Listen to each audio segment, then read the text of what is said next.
Hello മച്ചന്മാരെ, S T ന്യൂസിലേക്ക് സ്വാഗതം. സിനിമ കാണാതെ റിവ്യൂ പറഞ്ഞവരും സിനിമ കാണാതെ നെഗറ്റീവ് പറഞ്ഞവരും ഒരുപാടുണ്ട്.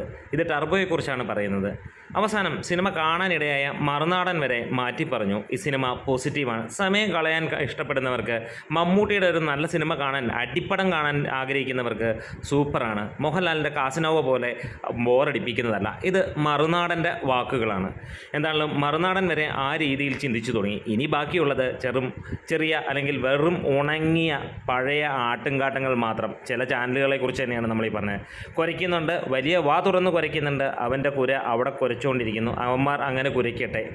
ഇവിടെ ഒരു കാര്യം പറയുന്നു, ഇതൊരു മികച്ച സിനിമ തന്നെയായി വരുന്നു. ലോജിക്കോ കാര്യങ്ങളോ ഒന്നും തന്നെ നോക്കാതെ മുന്നോട്ട് പോകുന്ന നമ്മളൊരു അടിപ്പടം കാണുന്നു. ഇവിടെ വിജയുടെ കണ്ടപ്പോഴും അല്ലെങ്കിൽ രജനീകാന്തിൻ്റെ സിനിമ കണ്ടപ്പോഴും നമുക്ക് തോന്നിയ ഒരേ കാര്യം തന്നെയാണ്. എന്താണേലും വിജയുടെ സമീപകാലത്ത് കണ്ട സിനിമകളും അല്ലെങ്കിൽ രജനീകാന്തിൻ്റെ ഏറ്റവും വലിയ സമീപകാലത്തെ ഹിറ്റായ ജയിലറും വെച്ച് നോക്കുമ്പോൾ അതിൻ്റെയൊക്കെ മുകളിൽ സൂപ്പറായിട്ട് തന്നെയുള്ള പടമാണ് ടർബോ എന്നുള്ളത് ആവർത്തിച്ച് പറയാൻ കഴിയുന്നു എന്നുള്ളത് തന്നെയാണ്.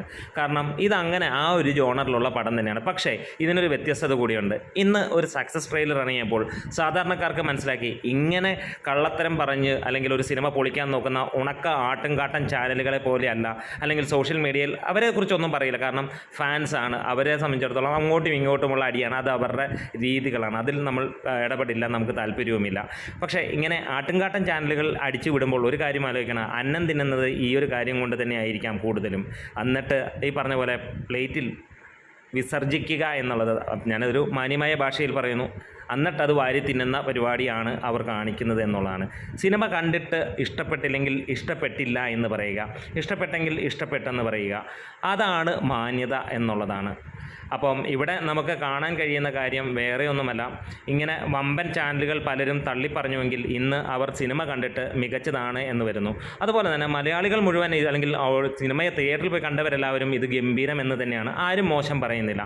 ഇതിലൊരു കാര്യം നമ്മൾ നേരത്തെ തന്നെ പറഞ്ഞിരുന്നു, ഇത് ലോജിക്കോ അല്ലെങ്കിൽ വലിയ കഥകളോ ഒന്നുമുള്ളതല്ല. ഇത് തുടക്കം മുതൽ എല്ലാവർക്കും അറിയാവുന്നതാണ്. സാധാ അടിപ്പടം, ഒരു ലോജിക്കുമില്ലാത്ത അടിപ്പടം. സാധാരണഗതിയിൽ നമ്മൾ ഇങ്ങനെയുള്ള സിനിമകൾ എങ്ങനെയാണോ കാണുന്നത് അത് തന്നെ.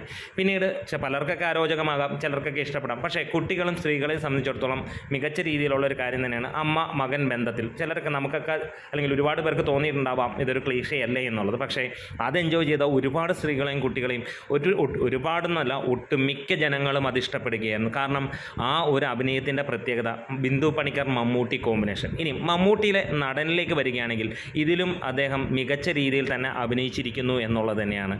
ഇതിനകത്തിൽ മമ്മൂട്ടിയെ സംബന്ധിച്ചിടത്തോളം വലുതായിട്ട് തകർത്താടാനുള്ള സാധനങ്ങളൊന്നുമില്ല. പക്ഷേ മമ്മൂട്ടി ഇത്ര ഫ്ലെക്സിബിളായിട്ടാണ് ഈ കഥാപാത്രത്തെ കൈകാര്യം ചെയ്തിരിക്കുന്നത്. കടുത്ത മോഹൻലാൽ ആരാധകർ പോലും അതിനെക്കുറിച്ചുള്ള കാര്യങ്ങൾ പറഞ്ഞിട്ടുണ്ട്. അവർ പോലും പറഞ്ഞു ഇത്ര ഫ്ലെക്സിബിളായിട്ട് മമ്മൂക്കയുടെ ഒരു പടമാണ് ഇത് എന്നുള്ളത്. എന്നിട്ടും കുറയ്ക്കുകയാണ് ചില ആട്ടുംകാട്ടം ചാനലുകൾ എന്ന് മാത്രമാണ്. എന്താണേലും ഒരു കാര്യം നമുക്ക് ഇവിടെ ഉറപ്പാകുന്നു, എത്രത്തോളം അവർ കുറച്ചാലും ഈ സിനിമയ്ക്ക് ഒന്നും തന്നെ സംഭവിക്കാൻ പോകുന്നില്ല. ഇതിനോടകം തന്നെ 50 കോടി സിനിമ 4 ദിവസം കൊണ്ട് നേടി ഫാസ്റ്റസ്റ്റ് 50 crore ക്ലബിലേക്ക് കയറുകയും ചെയ്തു. ഈ വരുന്ന 3 ദിവസം കൊണ്ട് സിനിമ 65 കോടിയിലേക്ക് വേൾഡ് വൈഡ് ആയിട്ട് കയറും. അതേപോലെ തന്നെ വരുന്ന ദിവസങ്ങളിൽ സിനിമ 100 കോടിക്ക് മുകളിൽ എത്തുകയും ചെയ്യുമെന്നുള്ളതാണ്. ഇവിടെ 100 കോടി കണക്കിന് വേണ്ടിയിട്ടുള്ള കാര്യങ്ങളൊന്നുമല്ല. പക്ഷേ ഈ സിനിമ കണ്ടിറങ്ങുന്നവർക്ക് അത് ഇഷ്ടപ്പെടുന്നു എന്നുള്ളതാണ്. പ്രത്യേകിച്ച് സെക്കൻഡ് ഹാഫ് തന്നെയാണ് എൻ്റെയും അഭിപ്രായത്തിലുണ്ടായിരുന്നു. എനിക്ക് ഫസ്റ്റ് ഹാഫിൽ കുറേയൊക്കെ ബോറടിച്ചിരുന്നു എന്നുള്ളതാണ്. പക്ഷേ ത്രൂ ഔട്ട് അല്ല, മമ്മൂട്ടിയുള്ള സീനുകളെല്ലാം തന്നെ മികച്ചതായിരുന്നു. അവിടെ എവിടെയുമായി ഒരു 10-15 മിനിറ്റാണ് നമുക്ക് ബോറടിച്ചത് എന്നുള്ളതാണ്. അത് നമ്മൾ ഓപ്പണായിട്ട് പറഞ്ഞ കാര്യവുമാണ്. പക്ഷേ സെക്കൻഡ് ഹാഫിലേക്ക് കടന്നു ചെല്ലുമ്പോൾ നമുക്ക് പറയാനുള്ള കാര്യം വേറെ ഒന്നുമല്ല, സമയം പോകുന്നതറിയില്ല. സെക്കൻഡ് ഹാഫ് അത്ര കൊടൂരമായിട്ട് ഗംഭീരമായിട്ടാണ് പോകുന്നത്. അതേപോലെ തന്നെ കഴിഞ്ഞ പടം വമ്പൻ പരാജയമായി 1 കോടി പോലും കിട്ടാതിരുന്ന മോൺസ്റ്റർ എന്ന സിനിമയുടെ സംവിധായകനാണ് ഇങ്ങേരെന്ന് ഒരിക്കലും ആരും പറയില്ല എന്നുള്ളതുമാണ്. കാരണം അയാളും മെച്ചപ്പെട്ടിരിക്കുന്നു എന്നുള്ളതാണ്. പലപ്പോഴേ അദ്ദേഹത്തിൻ്റെ സിനിമകളെക്കുറിച്ച് നമുക്കൊന്നും തന്നെ പറയാനില്ല. ഇൻഡസ്ട്രി ഹിറ്റ് അടിച്ചിരിക്കുന്ന പുലിമുരുകൻ സഹിതം ചെയ്ത വ്യക്തിയാണ് എന്നുള്ളതാണ്. ഈ അവസാന കാലം അല്ലെങ്കിൽ ഈ വന്ന ഇതിന് തൊട്ട് മുമ്പുള്ള കാലത്ത് അദ്ദേഹത്തിൻ്റെ സിനിമ പരാജയമായിരിക്കാം. പക്ഷേ ഈ സിനിമയിൽ അദ്ദേഹത്തിൻ്റെ നല്ല ഒരു തിരിച്ചുവരവ് തന്നെയാണ്. ഇനിയും കാറൊക്കെ ഓടിക്കുക എന്ന് പറയുന്നത് എല്ലാവർക്കും കഴിയുന്ന കാര്യങ്ങളല്ല എന്നുള്ളതാണ്. ഇവിടെ മമ്മൂട്ടി ആ സാധനം ഓടിക്കുമ്പോൾ അതിഗംഭീരമാണ്. പ്രത്യേകിച്ച് അതിനകത്തിലെ ചേസിങ് സീനും വണ്ടി ഓടുന്നതുമൊക്കെ വരുമ്പോൾ ഇത് ഇംഗ്ലീഷ് സിനിമയിലും തമിഴ് സിനിമയിലൊക്കെ ഇരുന്ന് വിസിലടിക്കുന്നവനാണ് ഇവിടെ ഇരുന്ന് കൂവുന്നത് എന്നുള്ളൊരു കാര്യം കൂടെ അറിയിക്കുക.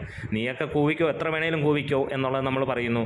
ഇവിടെ ജനങ്ങളാണ് വിധി എഴുതുന്നത്, സാധാരണക്കാരാണ് എന്നുള്ളതാണ് ഇവിടെ സിനിമ. അതുകൊണ്ട് തന്നെയാണ് ഇന്നും 2 കോടിക്ക് മുകളിൽ എത്തിയിരിക്കുന്നതും. അപ്പോൾ നമ്മുടെ വീഡിയോസ് ഇഷ്ടമായി സപ്പോർട്ട് ചെയ്യണം. Thank you bros.